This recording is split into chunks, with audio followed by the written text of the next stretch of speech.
You know, I've written a book called The Grand Weaver. He'll pull the threads together in your life. And when you stand before him someday, every thread will make sense. And you will find the hope that needeth not be ashamed, because you're covered by the grace of one who walked to Calvary for you and rose again from the dead for you to offer you hope and eternal life.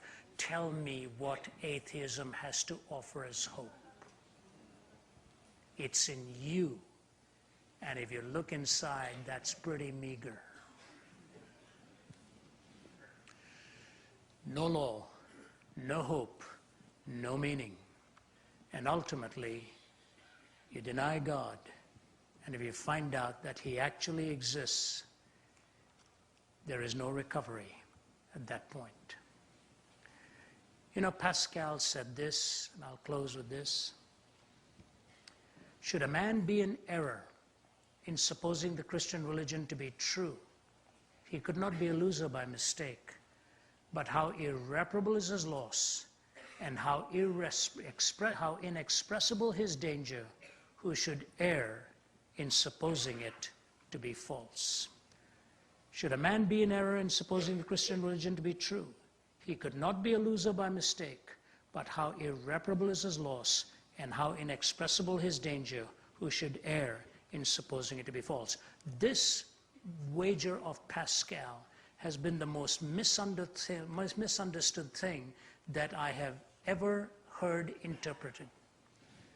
Pascal is not here betting and thinking he's got the better bet.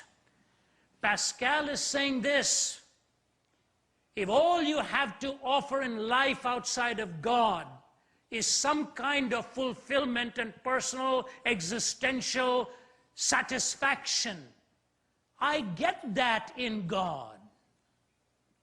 But what I get in God is more than that. So if your test is some kind of a temporary fulfillment of your 70 years and 10, I have found it in my spiritual belief. But I have found more than that. I found the truth, and I found an eternal destiny. So your test I have already met. My test you have not met. That's what he's saying.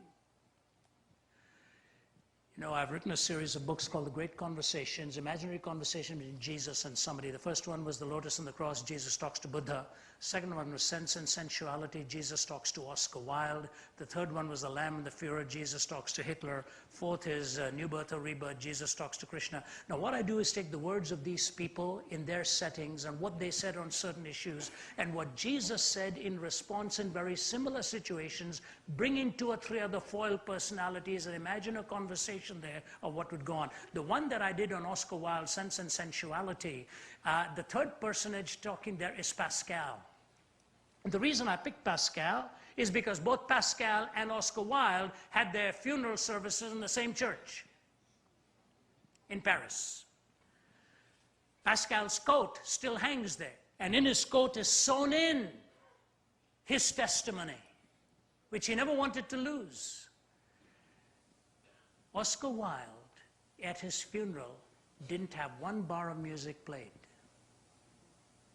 This was the hedonist. Not far from that church, he lay dying in his 40s after having lived a totally sensuous life. Something like Michel Foucault of recent vintage, that there were no absolutes but your own absolutes. There was no boundary in life, enjoy it all. When Oscar Wilde was dying, he looked at his friend Robbie Ross and he said to him, "Get me a priest." Robbie Ross was stunned. And Wilde, in his poem, The Ballad of Reading Gaol, said, "Because there's only one big enough now to forgive this heart of mine, and that is the Christ of Calvary." Jean-Paul Sartre lived as an atheist. On his deathbed, he said to his mistress, "It is unlivable."